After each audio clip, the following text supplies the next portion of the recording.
All right, I'm going to ask everybody to stand up. We're going to get this party started. And we're going to sing our opening song, I'm Choosing Heaven, by Ricky Byers. So feel free. Oh, I know that song.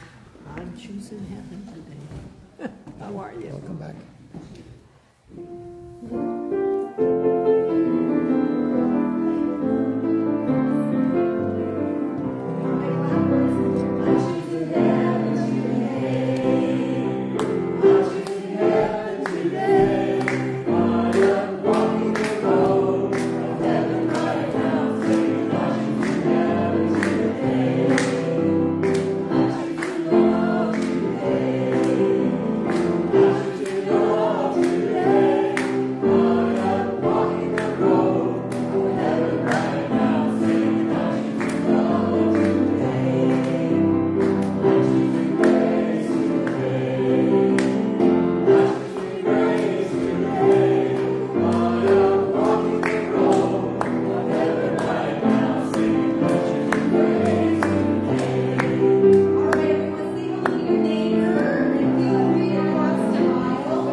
After a long time away. And so I'm just going to start off by saying, is there anyone who's here with us for the first time?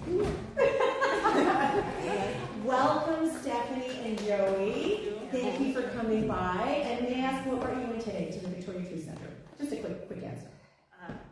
We just wanted to meet you guys. All right. They just wanted to meet us. Fantastic. Oh, and Trudy, is it your first time here? Right, we met in Unity, but it's your first time here. Welcome. What brought you into the Victoria Truth Center today? Gail and John. Gail and John. Gail and John are great for bringing people in. Can you bring the mic up just so that we have it here? Yeah, thank you. Okay, well, fantastic. Trudy, welcome. Stephanie, Joey, welcome. Let's let them know how happy we are that they're here. We love you. We appreciate you. We're so glad you're here. All right, give them a hand. So, we are gathered here today. We come together so many times in so many ways, but really, we're coming to do one thing and one thing only. And that is to remember that love is all there is. And whether you call love God, whether you call it creativity, energy, source, universe, the infinite potentiality of the quantum field, it doesn't really matter. What it is we're here, what it is that we're doing, is we're remembering that there's that only one thing happening. And so if there's only one thing, I'm going to call it love right now, then that means that everyone and everything is love. All of it, all the time. And the other thing that we come here to celebrate and remember is that we create our reality. So we have some skin in the game here. You know, it's up to us. It is personal responsibility that dictates how much of that love that we truly are we get to experience. So we're here to remind each other. We're here to remind ourselves. We're here to activate that love so that we can all express and fulfill it more fully. So how does that sound to everyone? Great, fantastic. Okay, well, fantastic to have you here celebrating love. And let us remember that where we are celebrating love is on the unceded lands of the Lekwungen-speaking peoples, the Songhees and Esquimalt nations. That right here, where we are living and breathing and working and playing, that we are on these lands that have been stewarded for so long by these people who have attended to them, have cared for them, have nourished them, and have created on them, and now have extended an invitation to us to be able to do the same.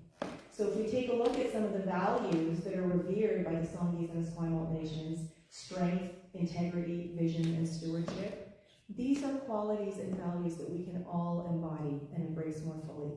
And as we do, then we celebrate, we recognize, we activate, and we express as the love we all are, more fully, more richly, more deeply, more meaningfully, more joyfully, more purposefully. So grateful to be able to do so. All right, moving along to our meditative song. Feel free to sing along if you know it. Love by John Lennon.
Vibrations of those notes,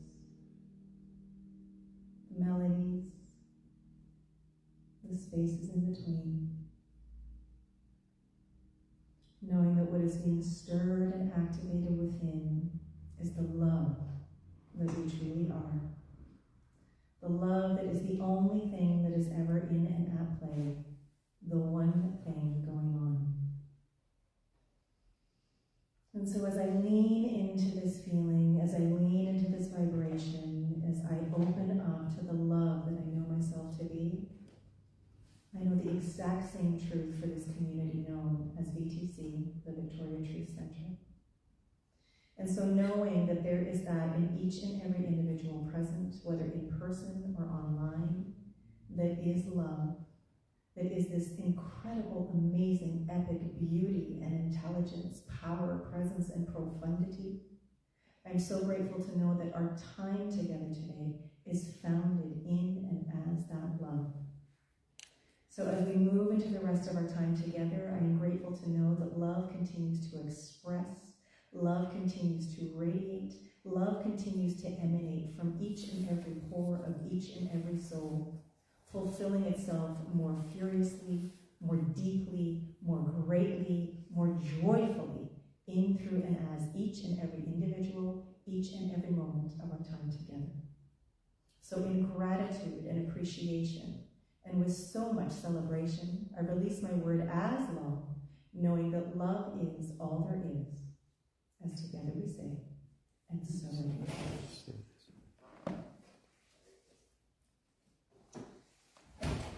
So just taking a moment to transition from our opening prayer to our opening share. And how about that mind? Okay, so today is the final Sunday where we're talking about faith. That has been the theme for this month. And the affirmation to go along with our theme for this month is, through faith, the impossible becomes possible, no matter what.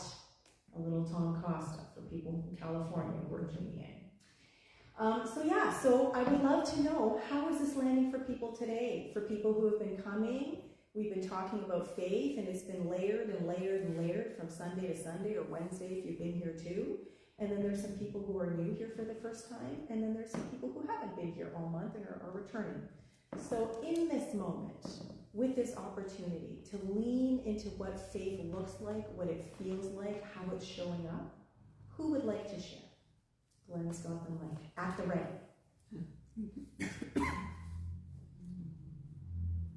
Oh dear. Gail, in the front row. I wait for someone else to share Someone first. will share. You should. The last time I waited, and the 4 hands went up. You know. Okay. Is this on? Yes. Yes, it is. Well, I think of faith, the impossible becomes the possible. My late husband, Norman, had a tremendous traumatic stroke. And they said, you better pray that he die because he's going to become a vegetable. Through new thought principles, he was 100% healed in 4 months. Myself, in a near-death experience from a traumatic car collision, I wasn't expected to live. Within a few months, I was 100% healed. And my husband, John here, it's going to be 10 years ago this Wednesday when he had a very terrible stroke. And one of the doctors said, this man will never walk or talk again. And he is. He's here. And he was walking and talking within a few months. Yeah. He was walking within a few days. Yeah. So through faith, the impossible becomes the possible, no matter what. But for me, once you experience that, you no longer need faith because you know. You just know the principles work. Yeah. You know the law works. So yeah, it's a good message. Thank you. And so two things. I mean, I've heard Joe Dispenza talk about how he fell off a horse and broke his spine and healed himself. How cool is it to hear stories like that in our community? Yeah. Okay. So grateful that you are here with us and that you are able to share those stories and experiences with us. And to the, you don't need faith because you know. That's what we've been talking about all month, is that faith is this knowing. It is this conviction. It is just so incredibly concrete and concretized. It doesn't matter what's going on around you, the thoughts that you're thinking, what the mind is doing. When we know, we know. And that's when something that feels seemingly impossible, like maybe coming back from a car crash or coming back from a debilitating stroke, seems like it's impossible. Yet when we know and we lean into that knowing, the world within, for those who are here for meditation, then that's when things turn around. Because our outer world is simply a reflection or expression of what's going on in our inner world. See, that other thing, no matter what, it doesn't matter what somebody tells you, even the doctor. Right. Yes. Word. Okay. Who else would like to share something? Mariana. Thank you. Thank you, Gail, for sharing that. Can you hear me? Yes. You're welcome. Yeah, that brought tears to my eyes. Thank you. And I also had a pretty serious health scare about 20 years ago. I was living in Vancouver. I was going to a spiritual center similar to this, and they were doing spiritual mind treatments for me, and I'm here 22 years later. Yeah. So, and then the other thing that came up for me when I first saw that was just how opening the word faith and having faith, how good it feels compared to not having it. Like in the body, it feels like anything is possible, and it has a good feeling in the body, right? So, yeah, thank you. Thank you. I really appreciate you talking about how good it feels in the body, because our body does experience the power, the vibration, the frequency of experiences and thoughts and words and that kind of thing. And yes, faith has a very, very high vibration, and it opens us up. And when it opens us up, infinite possibilities, we can experience and tune into those infinite possibilities. So thank you for that. One more share? Anybody interested to offer something? Inez, here at the front. Oh, Glenn went to the back. Hold on, here he comes. All right, there you go, Inez. Mine's a little different because I am the mother of 7 children, and believe me, I needed faith. I needed faith when I let them out the door at night or off to school in the morning, that they would be back and they would remember the teachings that they had around the dinner table and the trips to the Sunday school. And they had faith that they would be who you wanted them to be. And I must say, my children are grown now and have their own children, and I believe faith works. Yeah, thank you for that, Inez. And what I'm hearing you say when you said who you wanted them to be, who you knew them to be, like who they truly were, right? That's what they really, sort of grew up into and were able to express that. Is that right? Yeah. Okay. Thank you. Thank you very much, everyone, for sharing. Okay. Next Sunday, brand new theme, and it's going to not be faith. Anyway, all right, here we go. Musical solo from Bob. Bob, would you like to tell everyone what you chose and why you chose it? Well, connected to faith. Listening to your story, sometimes we feel like there's mountains to climb. And when we get through them, and I like to think that through and with faith, we can. I think you'll know this.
Thank you, Bob. Beautiful. Oh, you have a number one fan in the front row here. Inez was singing along. She's already started clapping right away before you were even done. Thank you very much. Come on down and join us. Okay, climb every mountain. Yeah, okay. So, I'm going to start off with a quote today from Emma Smiley. I just felt like I haven't mentioned her in a long time, so I thought, you know what, let's bring some Emma Smiley back into the mix. And I had mentioned when you guys walked in that she was the spiritual director of this community for 43 years. And there are people who grew up with her as their teacher. She wrote several books. This was her latest and greatest, I think, all the way back from 1983. She writes, "We spend much of our time on incidental things, and this is good as far as it goes. But it doesn't go far enough. Nothing ever goes far enough until we have found our complete freedom from bondage, that nagging within that says, I can't do this, I can't do that." And so the reason that I bring up this quote is two reasons, actually. There was this show that was recommended to me by someone in our community who's not here today, so I can't give her a shout out. But it's called Hacks, and I was watching it on Crave. Is anyone familiar with this show? It is a comedy starring Jean Smart as a Las Vegas long-time standing comedian who has a residency at some casino or something, and is on her way to doing her 2,500th show, and unbeknownst to her, is about to be kicked off. And so what ends up happening is she ends up hiring a young up-and-coming writer who's sort of kind of but not really been canceled because of a joke or a comment that she made on X or Twitter or something, and so she can't get work. So these two polar opposites come together, and through the course of 3 seasons, which I have already watched in a week and a half because it's so good, they come to learn about each other, learn from each other, support each other, and become stronger and more creative in the process. And in the second season, after Deborah Vance, who's the lead Jean Smart, after she's been kicked out of her casino residency, goes on the road trying out new material, which is what her young comedian writer Ava Daniels has told her to do. She's sitting in a bar one night after plenty of shows feeling like, oh, I don't know if I can do this anymore. I'm not getting the laughs that I'm used to. People aren't connecting to the material that I'm talking about. It's too personal. I'm kind of ready to just throw in the towel and call it a day. And there's other stuff that's going on at the time that is causing a rift in their relationship. But Ava sort of transcends the other stuff that is going on and how mad she is at Deborah for something that is going on. And she just looks at her and says, I remember when my dad was still alive, he was always asking me to watch basketball with him. And I had no interest, and she lists her reasons, but because he's now passed away, she's like, I wish I had just given him a couple of hours of my day, so that I could spend time with him. And even though I didn't like basketball, I do remember this one thing that he would tell me about a specific team. Now, I don't remember who the team was, but they had this philosophy, trust the process. And she thought, that sounds like a pretty good philosophy. And the whole point of this was that even though they lost pretty much every single game they ever played, they decided to trust the process because they thought that every game was just one part of this bigger picture. And if you allow yourself to zoom out and entertain the bigger picture, all of the little tiny challenges or mountains that we may be climbing, they don't seem so big anymore. So she offers this information, this philosophy to Deborah. I was like, yeah, okay, that's pretty good. And then she's like, and did they win? And she's like, oh no, they never won. But they had this philosophy of trust the process so that they could keep going from game to game to game, right? And so for me, this also came in handy because this past week there have been a few things that I've experienced. I'll tell you the most recent one, which literally had me burst into tears yesterday. Glenn and I have this creek that flows through our backyard, and there's a fence that goes along the retaining wall of the creek. And there was one area that's probably from about the stage there to the end of this table, maybe a bit longer, that was just covered in weeds. It's just like this sort of skinny triangle area of soil, just weeds about this high. And so I decided I want to have a sunflower garden in there. So I think it was on Mother's Day Sunday, we spent about an hour and a half to 2 hours pulling out all of those weeds, tilling the soil. I planted all my sunflowers, put in new soil, didn't sprinkle too much because it's not supposed to be too much over top. Then scattered all of these seeds for hummingbird flowers so that there could be like filler in there. We could have all these hummingbirds and bees and butterflies come and everything. And then within a week, the sunflowers started popping through the soil, right? Every day, I'm so excited. I'm going up and I'm like, oh look, there's another one. I come back, Mahoney, 10 sunflowers. The next day, 13 sunflowers. And finally got it to like, there's 21 sunflowers coming up. I woke up yesterday morning, I go out and I'm like, where are they? Where are they? And there were only 3 that I could see.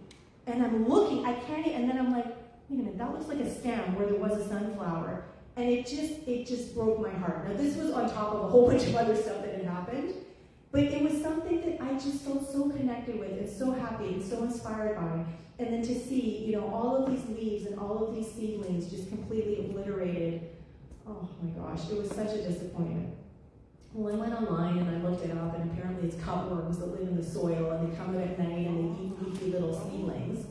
So, what do you do about it? You get some diatomaceous earth, and you sprinkle it around, and then when they go up, apparently it like breaks apart their exoskeleton or something, so that. But the sunflowers came in, right? And so I did that, and then I went up this morning, and the survivors, there were 4 of them, they're all still intact. Okay, so that was my tiny mound that I had to climb yesterday. But that was on the heels of some other stuff, including my throat still feeling inflamed from this coughing that I have been experiencing for the last 5 weeks. And the singing that I've been doing apparently is not helping. So I'm trying to, calm down on the singing. But it's just like aggravating that it's still, and I can focus on the incidental, the cough itself and how uncomfortable it feels and the inflammation and how it's getting in the way of me speaking and singing and living and breathing and whatever.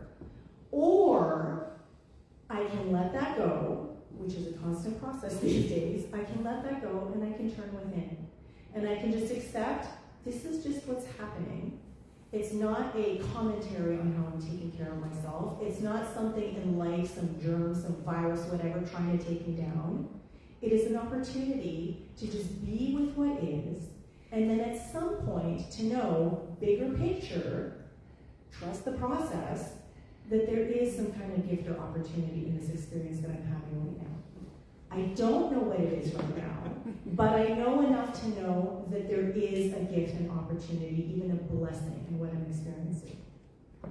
Now, the other reason that I bring up trust the process was because I had the opportunity to attend a workshop recently. And the workshop was really informative. It was really interesting. It brought in a paradigm that I wasn't familiar with before. And so I learned a lot about myself, learned a lot about the people who were there. And it was all about getting this group of people to be able to communicate better, to work together better, to work together more cohesively as a whole. And so it was really interesting, but I found myself the entire time kind of going external, relative, typing, where's this? Where's the world within? Where's the essence of who we are? And the reason that I bring this up is because this is a spiritual community. Like, we come here to remember that love is the only thing that is going on. Call it whatever you want. There's one thing. The second thing, every single person, every single thing that is, was, and ever will be, is that. So there's nowhere that this doesn't exist. And so there's no outer or inner. There's no them or us. There's no, spirit or God somewhere else, that we have to get to or attain or whatever, connect with. We're all of it, all the time. And everything that we experience, everything that we create as our life experience is all of it. And so for me, there was a lot of focus on what we would call the outer and not enough focus for me on the inner. And as someone who spent 7 years immersed in consciousness studies so that I could get to be a new thought minister, that was part of what I'm doing on my spiritual journey. But immersed in that and spending so much time in prayer, in meditation, in contemplation, in reading, in speaking, in presenting, in connecting with people, in being stretched and pulled out of my comfort zone again and again and again, knowing that there's always more to be stretched and pulled by, there's always more to lean into. This is our theme for the year, right? There's always more in 2024. There's always more to learn. There's always more to embrace. There's always more to discover. There's always more to become. And not in a way that, like, we're not that already, so we have to become something different. Become more of who and what we already are. And so I thought, you know, even though this workshop was so fantastic and I so appreciate being a part of it, the amount of time that we spent at that workshop working on the stuff that we worked on, what would happen if we took that same amount of time and turned it within? And we meditated for 8 hours, or we visioned for 8 hours, or we sat in affirmative prayer and did spiritual mind treatment, or atomic prayer, or, you know, whatever it is that you want to call it, for 8 hours, or a combination of any of those things. What would happen? Well, we've heard what can happen. Someone's in a car crash, the doctors just say you're never going to make it, and then is alive and sitting here and telling us about it, you know, years later. Someone suffers a stroke, is told they're never going to walk or talk again, and here they are, sitting in front of us, because they have faith, they know who they are, and they apply these new thought teachings and principles in creating the life experience that they wanted, rather than listening to what was being told and diagnosed at the time. We are always at choice. We are always choosing what it is that we're focusing on. And for me, and this is just for me, I'm not forcing anybody to think the way I think or to believe what I believe. For me, I feel like I get so many reminders every single day of how human I am and how limited I am in that capacity. What I am so much more interested in is how to approach that humanness as the wholeness that I know myself to be. As the love, as the infinite creativity and resilience that I know myself to be. That's what I'm interested in. And that's what Emma Smiley is talking about in her quote. Now, she also wrote, if God is all there is, then I am only human is an alibi that we have used to comfort ourselves when we feel we cannot do the one thing that we would love to do. And then she says this, and this is like ingrained in my being now, that we are not a manifestation of God, we are God manifesting. Okay? ING, verb, the gerund, it's happening all the time. We are not expressions of God, we are God expressing. And that is the thing that I would love for all of us to focus on. Focus more on that. That we are this power, this presence, this profundity, this magic and science all mixed together. And if we focused our attention and intention on that, oh my gosh, what would our lives look like compared to what they look like now? And as great as they are, how much more interesting and engaging and fulfilling, how much more could they be? That's my question for you. So there's a book that I referred to a few times a few months ago that I am going to somehow incorporate into a workshop or something. Revelations of the Aramaic Jesus by Neil Douglas Platts. And at the very beginning of the book, he says that in the Aramaic language, there is no separation or distinction between external and internal, between outer and inner. There's no separation or distinction between humanity and nature and spirit. It's all one. Like there isn't even a preposition in the language that is about other or that or and or something. It's just one. And so when we choose to focus on the spirit that we are, the God that we are, when we recognize that everything that we experience in our life is simply that expressing, then we are tuning into, we are activating that incredible, amazing, infinite power that we inherently are. That's just who we are. And we get to tune into that rather than all of this stuff out here, which is what we spend so much time on so much of the time in order to get to here. But what if we just tuned in here? So Emma Smiley also says, When we give our devoted attention and integrity to our world within, all problems and difficulties will fade away from our consciousness and we will experience God. Now, I slightly disagree with her here because I think we are God. We're experiencing ourselves all the time, no matter what. But I think what she means here is that we'll just experience more of who we are and just at our natural, most basic, essential way of being. It is in this way alone that the individual and the world is transformed. Now, when you guys came in, there was a little blue card on your seat. So I just want you to pick up the card and take a look at what's on there. This is from the I Am Divine card set by Barbara Burke, who's from Toronto. And the card set comes with all these cards and then a little booklet. And it's a great conversation prompt. And so this is our opportunity right now to turn within. And so I would just like someone in the audience, what do you have on your card? Just raise your hand and let's hear what it is. I am divine. Purpose. Purpose. Okay, so in her book, she writes, receiving this card today, Spirit calls you to fully live your divine purpose. Each of us has been created to uniquely express our gifts. Living our purpose creates joy in our own life and in the lives of others. What brings you joy in your life, and to whom are you drawn to? So that's just something to think about. Who has something else? I am divine. Mystery. Mystery. Ooh, that's a good one. That's a good one. Living in mystery. If you receive this card today, you are being invited into a very powerful space, that of divine mystery. Being in the mystery allows for limitless possibilities. One of my favorite things. Allow yourself to be open to total surrender and know that in that place is where you access your true power. So talk about faith. If you just open up, if you surrender and trust the process by having faith, these infinite possibilities that are available to us every single moment of every single day are not only accessible, but they can be revealed because you're tuning in. Okay, one more. Relationship. Relationship? Okay. I am divine relationship. Every relationship in our lives is a gift. It is through relationship that we can come to know our true selves.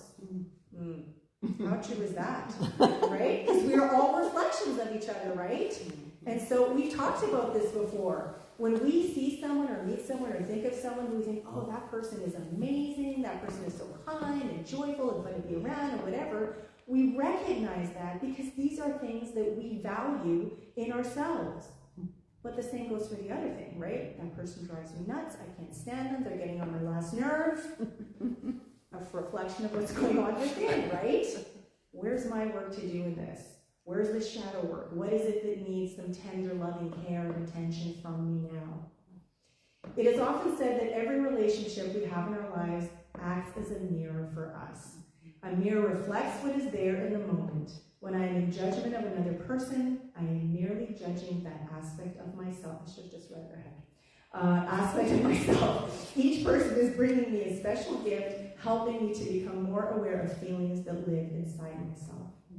So, hang on to these cards because you're going to go into the discussion groups with them as conversation prompts, because this is an opportunity, again, to focus on who we truly are.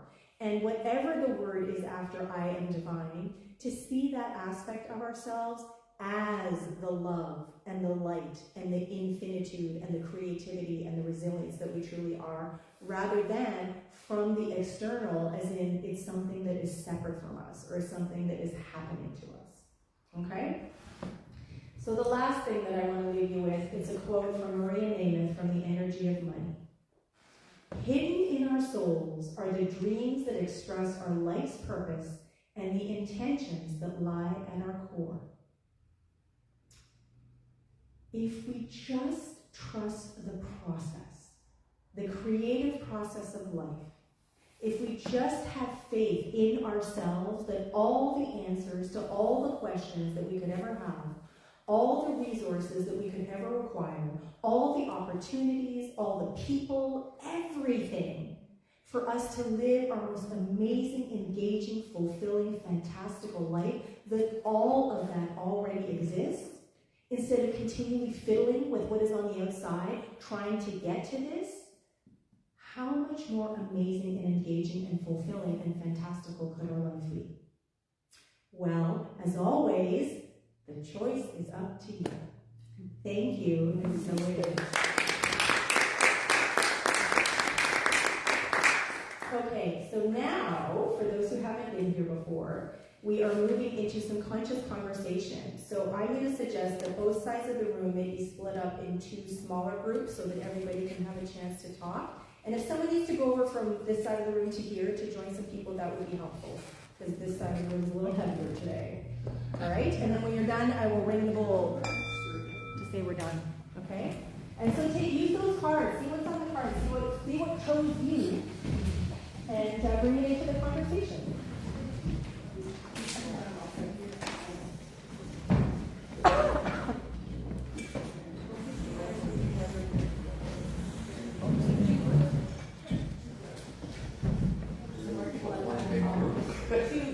Two smaller. So everyone can have a chance.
She's the one that's the most trouble.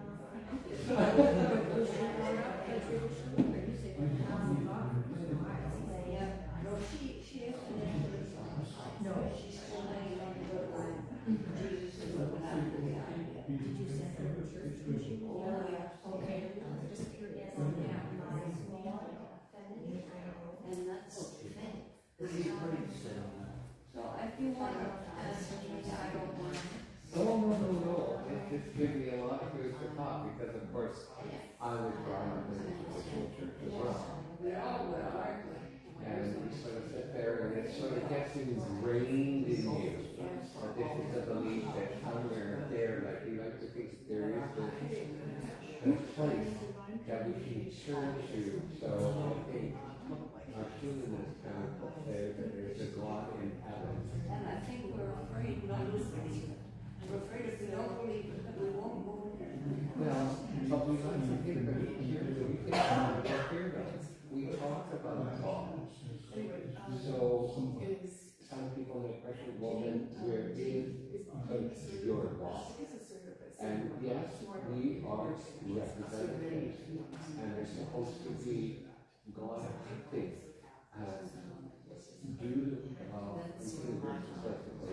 do the right thing. But do we? That's where I think we really fall short.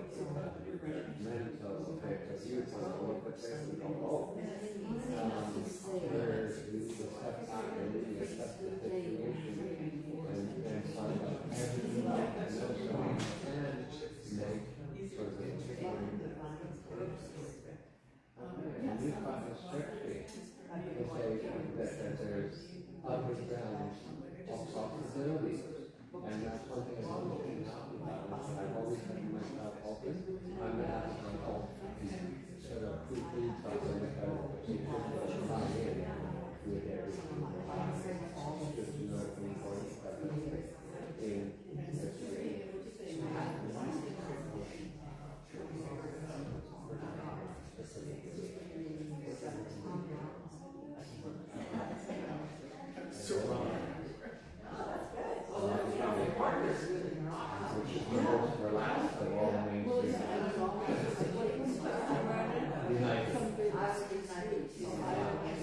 They made up their own rules.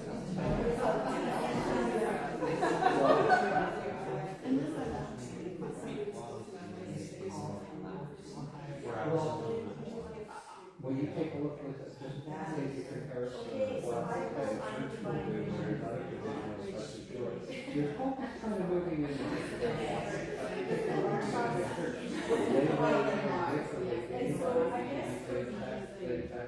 you go to the Catholic Church, the Anglican Church, the Lutheran Church, they will go.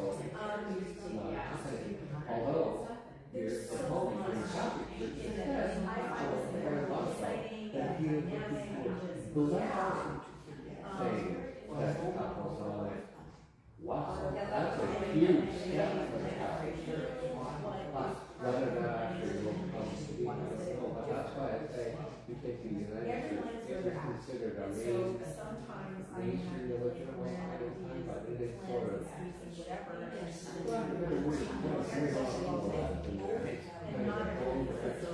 then, of course, people what they do, what they do is they get hold of that last week, you know. They said here, and then I'll start reading verses.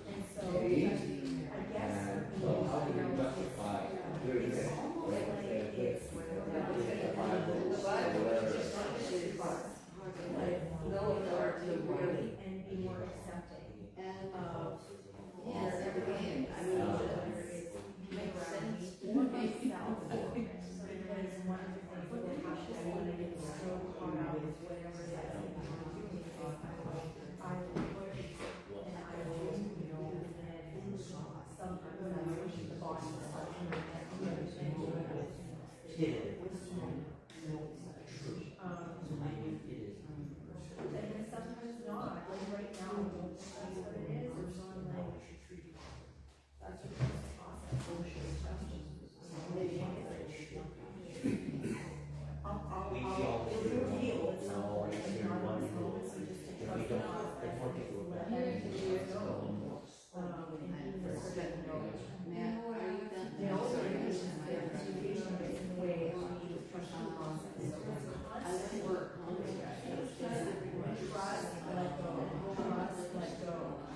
Ooh, some juicy conversations. Welcoming everyone back to the front of the room. You're gonna ask. You're handing those back. Yeah. Okay. And I'm just going to ask, Mariana's going to collect those cards. So if you could just give her your card, that would be great. Thank you. And so now is the time in our gathering where if you feel you have been spiritually inspired or nourished, uplifted, expanded, challenged in some super amazing way, there's an opportunity to give a love offering. There are envelopes on the back table by the silver bowl there. Even if you are going to give by e-transfer, we request that you fill in an envelope and just circle the way that you're donating. Credit cards. I saw the merchants downstairs. Do we have And that? we're so close! Can we give my credit card? It's that close. Oh, It's sitting on her desk. it was closed 2 months Yes, ago. yeah, but now we have the actual machine, so that's good. Okay. Okay, all right. But if you are, however you are given, then I invite you to place your hands on your heart as we declare this affirmation together about abundance for our spiritual center. In gratitude I give, in gratitude I receive.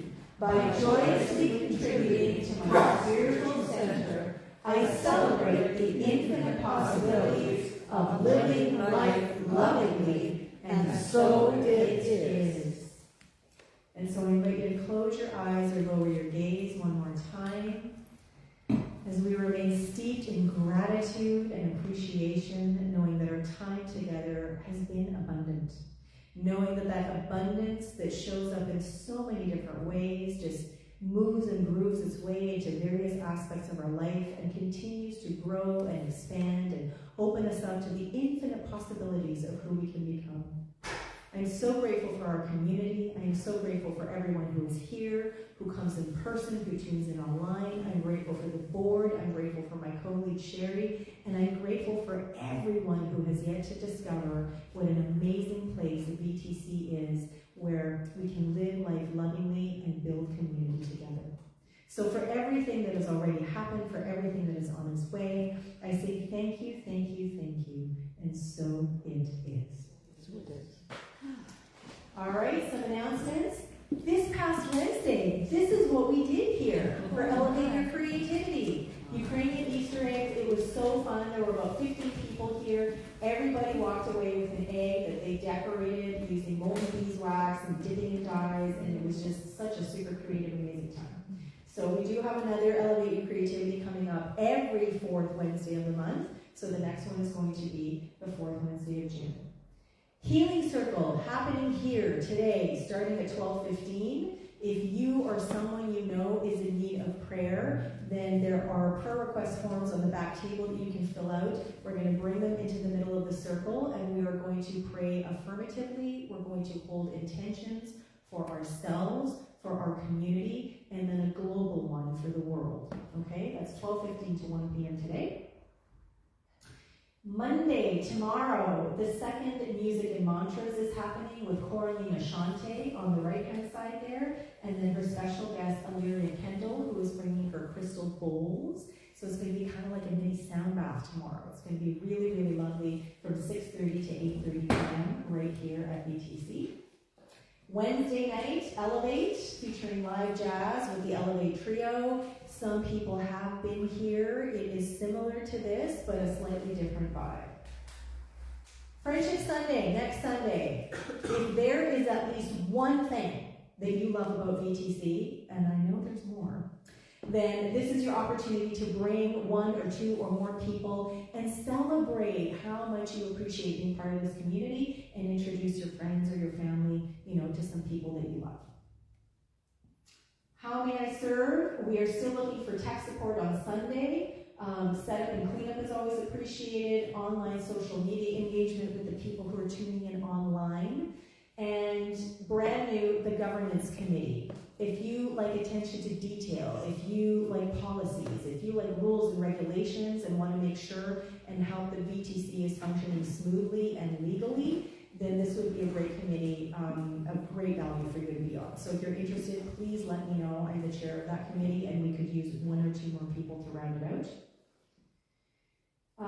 Prayer, already talked about. We're having a healing circle, but there's also a little prayer box where you can put your prayer request in, and whatever you put in there, the BTC prayer team will pray for you or yours affirmatively every day. If you are not already on the newsletter, there's a sign up on the table over there. Best way to be in the know with what is happening at BTC and what?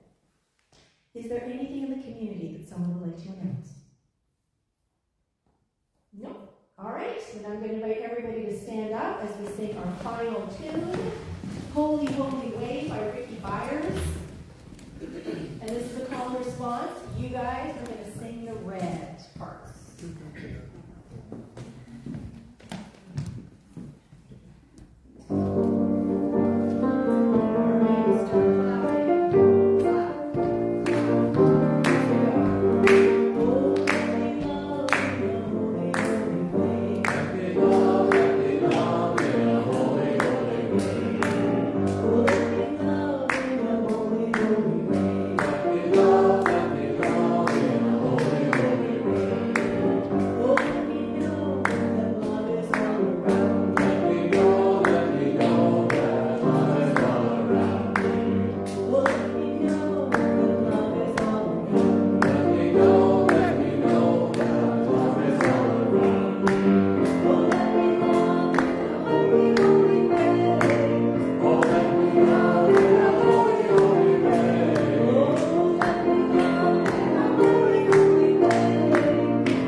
Otherwise, thank you for being here online. Thank you for being here in person. We love you. We appreciate you. We're so glad you're here. We'll see you next week.